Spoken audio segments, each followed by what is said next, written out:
Hello, and welcome back to Human Talks, the show where we help you sound confident in English, one real conversation at a time. Hi, everyone. I'm so glad you're here with us today because this episode is a big one. That's right. Today we're tackling something that makes almost everyone nervous, the job interview. And I know that feeling. Your heart is racing, your palms are sweaty, and suddenly you forget every English word you ever learned. It happens to the best of us. But here's the good news.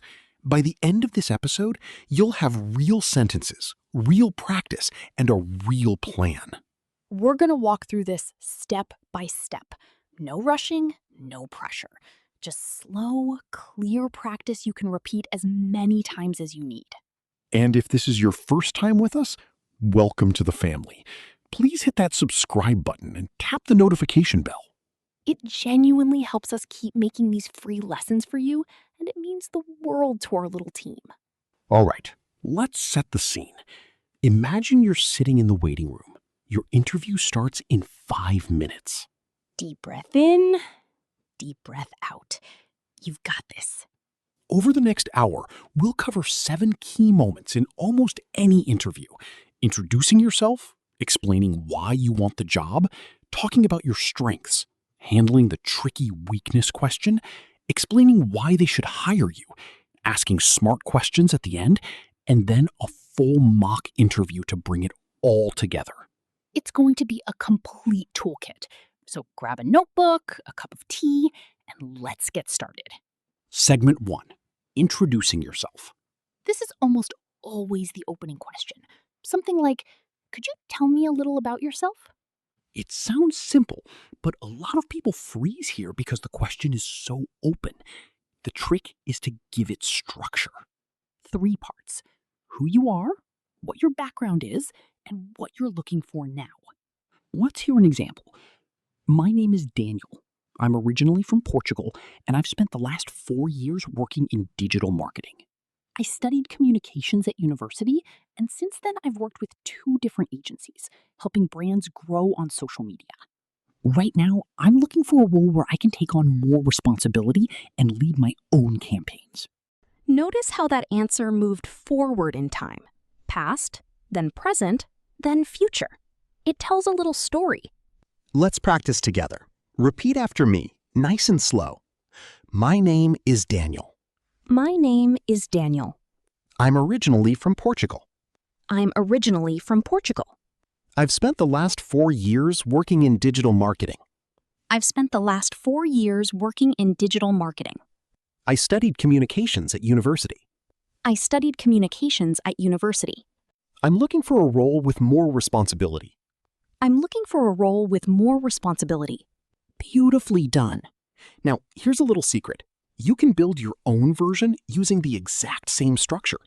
Just swapping your own name, your own field, and your own goal. For example, if you're an accountant, you might say, My name is Elena. I've worked in accounting for over 10 years, mostly handling financial reporting and reconciliations. I'm skilled with ERP systems, and I'm currently looking for a role where I can apply that experience internationally. See how natural that sounds? Same formula, completely different story. Let's do one more round. Repeat after me. I've worked in this field for several years. I've worked in this field for several years. I'm currently looking for a new opportunity. I'm currently looking for a new opportunity. I'd love to bring my experience to your team. I'd love to bring my experience to your team. Great work. Remember, keep this answer under 2 minutes. It's an introduction, not your whole life story. Exactly. Think of it as a movie trailer, not the full film. Now, let's move to something a little more personal. Why do you actually want this job? Segment 2, why do you want this job? This question checks 2 things. Do you understand the role, and are you genuinely motivated? The mistake a lot of people make is saying something vague, like, I just need a job. That's honest, but it doesn't sell you. Instead, connect 3 things: the company, the role itself, and your own growth. For example, I've followed your company's work for a while, and I really admire how you support your clients. This role matches my background perfectly, and I know I could contribute from day one. I'm also looking to grow into more strategic work, and this position gives me that chance. Let's practice. Repeat after me. I admire what your company does. I admire what your company does. This role matches my background well. This role matches my background well. I'm ready to contribute from day one. I'm ready to contribute from day one. I want to grow into more responsibility. I want to grow into more responsibility. You can also mention something specific you read or heard about the company. That shows real research. For instance, I read that your team recently expanded into new markets, and I'd love to be part of that growth. Let's try that one together. Repeat after me. I read that your team is expanding. I read that your team is expanding. I'd love to be part of that growth. I'd love to be part of that growth. One thing to avoid: never say the job is just convenient or close to my house. Even if that's true, save it for later. Save the commute talk for after they've offered you the job. Perfect. Now let's move to a favorite topic, talking about your strengths. Segment 3. Your top strengths. This is your moment to shine, but a lot of people go blank because they're not used to talking about themselves. The key is to pick 2 or 3 strengths and back each one with a small example. For example, I'm very detail-oriented. In my last role, I caught a reporting error that saved the company a significant amount of money. I'm also a strong communicator. My manager often asks me to explain complex topics to clients in simple terms. And I adapt quickly to new systems. I once learned an entirely new software platform in under 2 weeks. Let's practice these. Repeat after me. I'm very detail-oriented. I'm very detail-oriented. I'm a strong communicator. I'm a strong communicator. I adapt quickly to new tools and systems. I adapt quickly to new tools and systems. I stay calm under pressure. I stay calm under pressure. I take initiative without being asked. I take initiative without being asked. A simple structure to remember is strength, then example. I am strength. For example, short story. I'm highly organized. For example, I managed 3 projects at once last quarter, and all of them finished on time. Let's try building one together. Repeat after me. I'm highly organized. I'm highly organized. I managed several projects at once. I managed several projects at once. Everything finished on schedule. Everything finished on schedule. Wonderful. Strengths are the easy part. Now let's face the question everyone dreads. Oh no, here it comes. Segment 4. Your growth area, also known as your weakness. Yes, the classic "what is your weakness?" question. It feels like a trap, but it doesn't have to be. The goal isn't to hide your weaknesses. It's to show self-awareness and progress. A great structure is name the weakness honestly, then show what you're doing about it. For example, I sometimes take on too many tasks at once. I'm learning to prioritize better by using a weekly planning system. Another one. Public speaking used to make me nervous, so I joined a local speaking club to practice regularly. Or, I used to avoid difficult conversations with colleagues, but I've been practicing direct, respectful communication. Let's practice. Repeat after me. I sometimes take on too much at once. I sometimes take on too much at once. I'm learning to prioritize better. I'm learning to prioritize better. Public speaking used to make me nervous. Public speaking used to make me nervous. I've been practicing to improve. I've been practicing to improve. I'm working on this every week. I'm working on this every week. Avoid weaknesses that would scare the interviewer, like I'm always late or I don't like teamwork. Right. Save those confessions for your diary, not the interview room. Choose something real but manageable, and always end with the action you're taking. Great. Now let's talk about the question that ties everything together. Segment 5. Why should we hire you? This question asks you to summarize your entire pitch in just a few sentences. Think of it as your highlight reel. your best strength, your relevant experience, and your enthusiasm, all in one short answer. For example, you should hire me because I bring both experience and energy. I've done this type of work for years, and I'm genuinely excited to keep learning. Another version, I combine strong technical skills with a collaborative attitude, and I'm ready to contribute immediately. Let's practice. Repeat after me. You should hire me because of my experience. You should hire me because of my experience. I bring both skill and enthusiasm. I bring both skill and enthusiasm. I'm ready to contribute from the very first day. I'm ready to contribute from the very first day. I genuinely care about doing great work. I genuinely care about doing great work. Keep this answer under 30 seconds. It should feel confident, not rehearsed word for word. Confidence, not memorization. That's the goal. Excellent. Now let's flip the interview around because you get to ask questions too. Segment 6, smart questions to ask the interviewer. At the end, they'll almost always ask, do you have any questions for us? Never say no. Asking questions shows genuine interest, and it also helps you decide if the job is right for you. Good question 1. What does success look like in this role during the first 6 months? Good question 2. Can you tell me more about the team I'd be working with? Good question 3. What are the biggest challenges someone in this position usually faces? Good question 4. Is there room for growth or professional development within the company? Let's practice asking these. Repeat after me. What does success look like in this role? What does success look like in this role? Can you tell me about the team? Can you tell me about the team? What are the biggest challenges in this position? What are the biggest challenges in this position? Is there room for growth here? Is there room for growth here? When can I expect to hear back from you? When can I expect to hear back from you? That last question is important. It shows confidence and helps you plan your next steps. Perfect. Let's move to something people often forget: body language and tone. Segment 7, confidence beyond words. Your words matter, but so does how you say them. A calm voice and steady eye contact go a long way. Sit up straight, keep your shoulders relaxed, and try to breathe slowly before you answer. If you're on a video call, look at the camera occasionally, not just the screen. It feels more like real eye contact.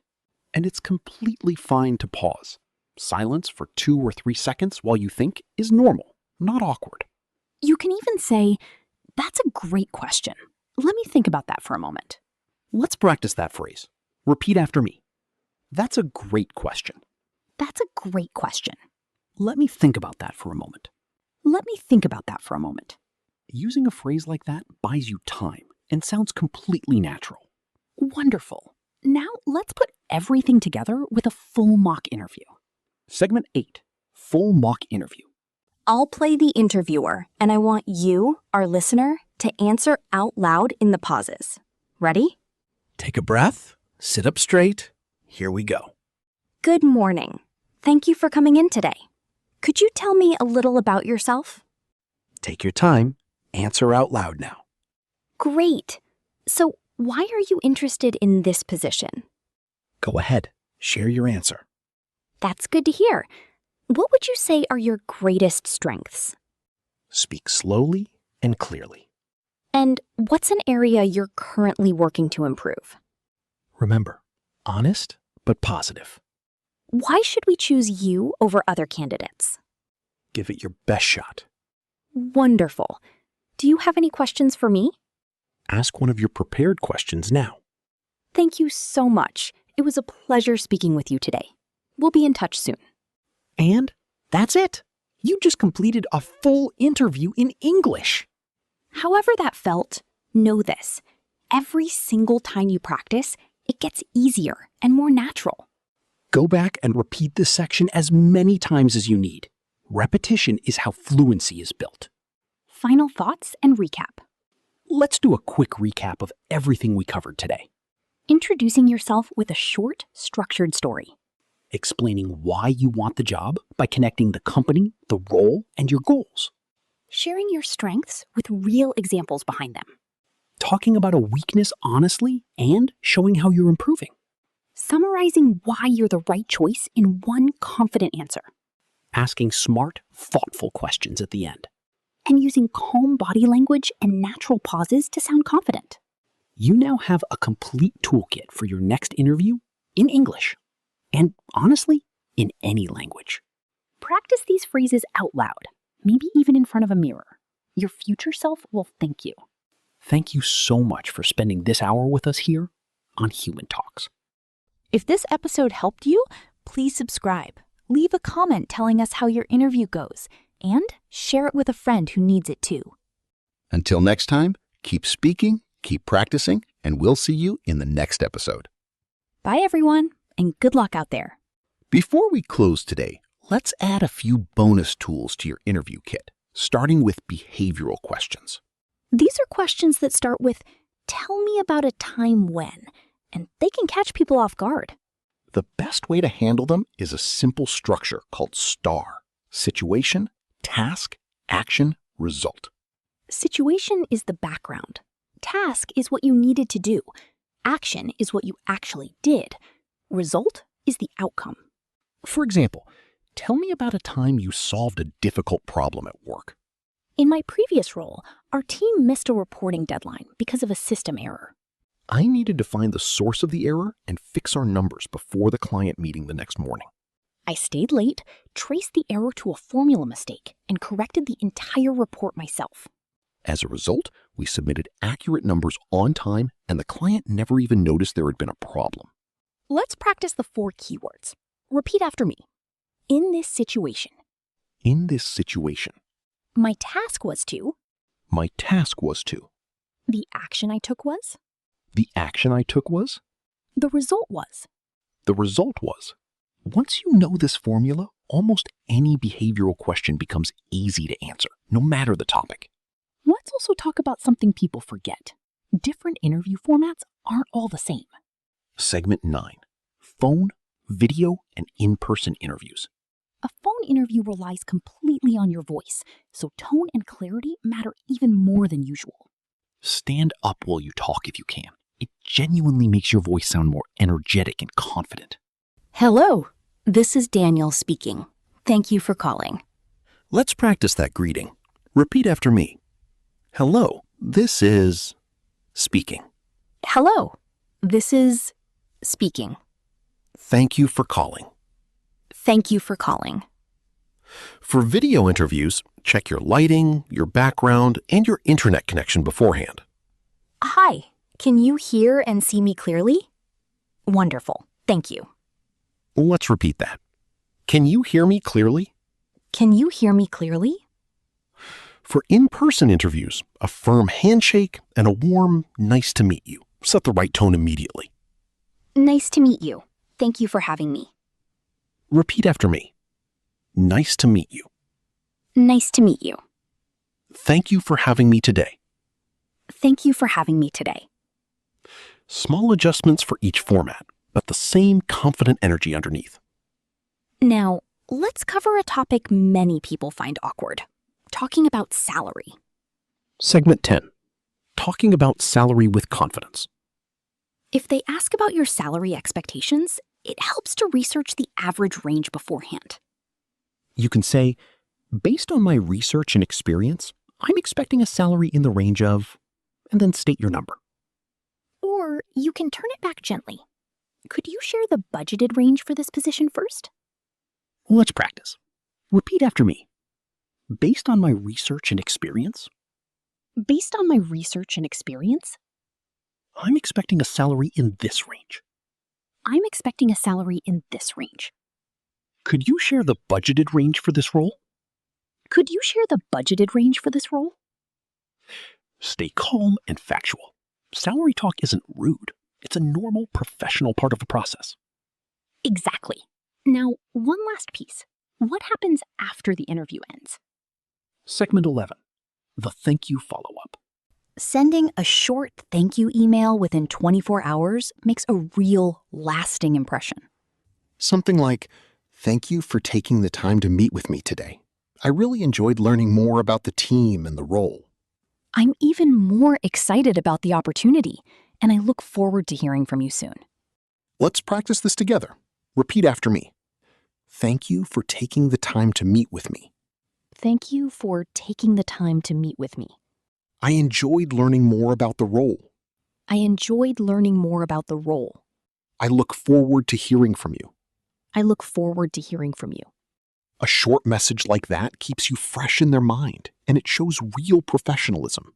Now, let's hear how these phrases sound across a few different jobs, because English for an accountant sounds a little different than English for a nurse or a salesperson. Segment 12. Industry Voices. Let's imagine 4 short introductions from 4 completely different careers. I'm a finance professional with over a decade of experience in reporting, reconciliations, and compliance across international teams. I'm a software developer who specializes in building reliable, scalable systems, and I love solving complex technical puzzles. I'm a registered nurse with a strong background in patient care, and I stay calm and focused even during the most stressful moments. I'm a sales professional who genuinely enjoys building relationships, and I've consistently exceeded my targets for the past 3 years. Let's repeat 2 of these. Repeat after me. I have over a decade of experience. I have over a decade of experience. I love solving complex problems. I love solving complex problems. I stay calm under pressure. I stay calm under pressure. I consistently exceed my targets. I consistently exceed my targets. No matter your field, the structure stays the same. You're simply filling it with your own story. I love that. One formula, endless possibilities. Segment 13. Common mistakes that cost people the job. Let's talk about a few small mistakes that quietly hurt people's chances, even when their English is good. Mistake 1. Speaking too quietly. Nervous energy often makes people's voices shrink, and it can sound like a lack of confidence. The fix is simple. Breathe from your stomach, not your chest, and aim to speak at a normal, steady volume. Mistake 2. Memorizing answers word for word. It can sound robotic, and if you forget one word, you might panic. Instead, memorize your key points, not exact sentences, and let the wording change naturally each time. Mistake 3. Criticizing a previous employer. Even if it's true, it can make you seem difficult to work with. Try focusing on what you learned instead. For example, I learned a lot about time management in that role, and now I'm looking for a new challenge. Let's practice that reframe. Repeat after me. I learned a lot in that role. I learned a lot in that role. Now I'm looking for a new challenge. Now I'm looking for a new challenge. Mistake 4. Forgetting to ask about next steps, which can make you seem less interested than you actually are. We already practiced that one earlier. Always ask when you'll hear back. Small fixes, big difference. Awareness alone puts you ahead of most other candidates. All right, let's do one more full mock interview, this time with a few harder behavioral style questions. Segment 14. Advanced Mock Interview. Remember your STAR structure for these: situation, task, action, result.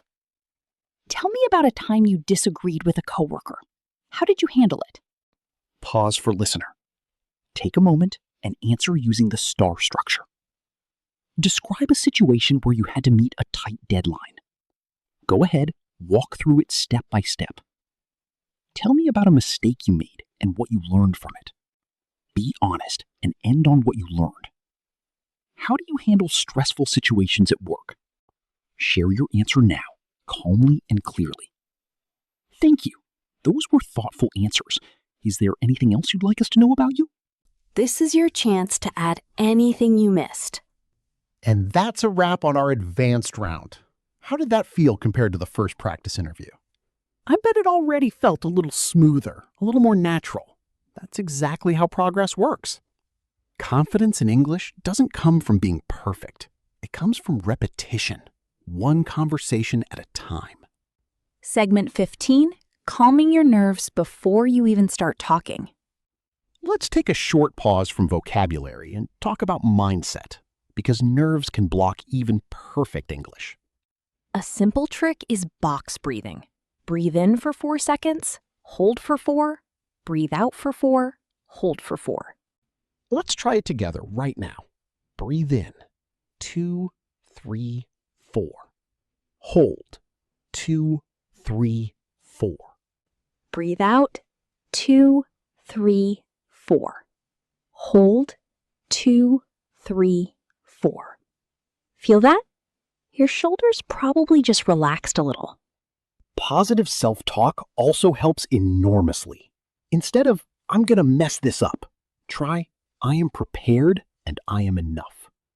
I am prepared for this conversation. Let's repeat that. I am prepared for this conversation. I am prepared for this conversation. I know my experience and my value. I know my experience and my value. Mistakes are simply part of learning. Mistakes are simply part of learning. Say these phrases to yourself in the mirror before any interview. It sounds simple, but it genuinely changes your energy. It really does. Confidence is a skill, just like grammar or vocabulary, and it improves with practice too. Let's also quickly cover written English, because before the interview, there's usually an email exchange. Segment 16, Professional Email English. Dear Miss Johnson, thank you very much for considering my application. I'm available for an interview at your convenience, and I'm happy to work around your schedule. I confirm my availability for the interview on Thursday at 10 in the morning. Let's practice these. Repeat after me. Thank you for considering my application. Thank you for considering my application. I'm available at your convenience. I'm available at your convenience. I'm available at your convenience. I confirm my availability for the interview. I confirm my availability for the interview. I look forward to speaking with you. Best regards. One more time. I look forward to speaking with you. I look forward to speaking with you. Clean, polite, professional. And now, fully in your vocabulary. All right, we've covered so much today. Let's bring it all together with one big final recap. Final recap. Every key phrase. One more time. Let's go through the essential phrases from today's episode, one after another. Repeat after us, nice and slow. My name is, and I have several years of experience in my field. My name is, and I have several years of experience in my field. I'm looking for a role where I can grow and contribute. I'm looking for a role where I can grow and contribute. I admire your company, and this role matches my background. I admire your company, and this role matches my background. I'm ready to contribute from day one. I'm ready to contribute from day one. I'm detail-oriented, and I stay calm under pressure. I'm detail-oriented, and I stay calm under pressure. I'm always working to improve, and I welcome feedback. I'm always working to improve, and I welcome feedback. You should hire me because of my experience and my enthusiasm. You should hire me because of my experience and my enthusiasm. Could you tell me more about the team and what success looks like here? Could you tell me more about the team and what success looks like here? Thank you for your time today. I really enjoyed this conversation. Thank you for your time today. I really enjoyed this conversation. Look at that. You just reviewed an entire interview's worth of English in under a minute. And every one of those phrases is now yours to use, adapt, and make your own. Interviews will always carry a little nervous energy. And honestly, that's okay. It means you care. But now that Nervous energy has something solid to stand on. Real preparation, real vocabulary, real practice. Thank you so much for spending this hour with us here on Human Talks. If today's episode helped you feel even a little more ready, please subscribe and share it with someone who has an interview coming up. Practice these sections again this week. Say them out loud, even alone in your room. Your voice needs to hear itself succeed. Until next time, keep showing up, keep practicing, and we'll see you in the next episode of Human Talks. Goodbye, everyone, and good luck out there. Bye for now. Bonus segment: interview vocabulary you'll actually use. Before we close, let's build up a small toolbox of natural expressions that native speakers use in interviews all the time. First one, a steep learning curve. It means something was difficult to learn quickly. For example, the new software had a steep learning curve, but I picked it up within a few weeks. Let's repeat that phrase. A steep learning curve. A steep learning curve. Next, to hit the ground running, meaning to start quickly and effectively. I'm confident I can hit the ground running in this role. Repeat after me. To hit the ground running. To hit the ground running. Another one, a team player, someone who works well with others. My colleagues would describe me as a true team player. Repeat after me. A team player. A team player. And finally, to wear many hats, meaning to handle several different responsibilities. In a small company, I had to wear many hats, from finance to customer support. One more time. To wear many hats. To wear many hats. These little expressions make your English sound natural, not just correct, and interviewers definitely notice the difference. Let's do one final round, combining several of these expressions into full answers. I'm used to wearing many hats, and I know I can hit the ground running from week one. Modeling combo. Even with a steep learning curve, I always find a way to catch up quickly. Let's repeat both. I'm used to wearing many hats. I'm used to wearing many hats. I can hit the ground running from week one. I can hit the ground running from week one. Even with a steep learning curve, I catch up quickly. Even with a steep learning curve, I catch up quickly. Fantastic. You now sound like someone who has been speaking business English for years. Quick listener question. What if I don't understand the question? This happens to everyone, even in your native language. There's no shame in asking for clarification. You can simply say, "Sorry, could you repeat that question, please?" Or, just to clarify, are you asking about my experience with the whole team or just my own individual work? Let's practice both. Repeat after me. Could you repeat that question, please? Could you repeat that question, please? Just to clarify, could you explain a little more? Just to clarify, could you explain a little more? Asking for clarification isn't weak. It actually shows that you listen carefully and want to answer well. Such an important reminder. It's always better to ask than to guess and answer the wrong question.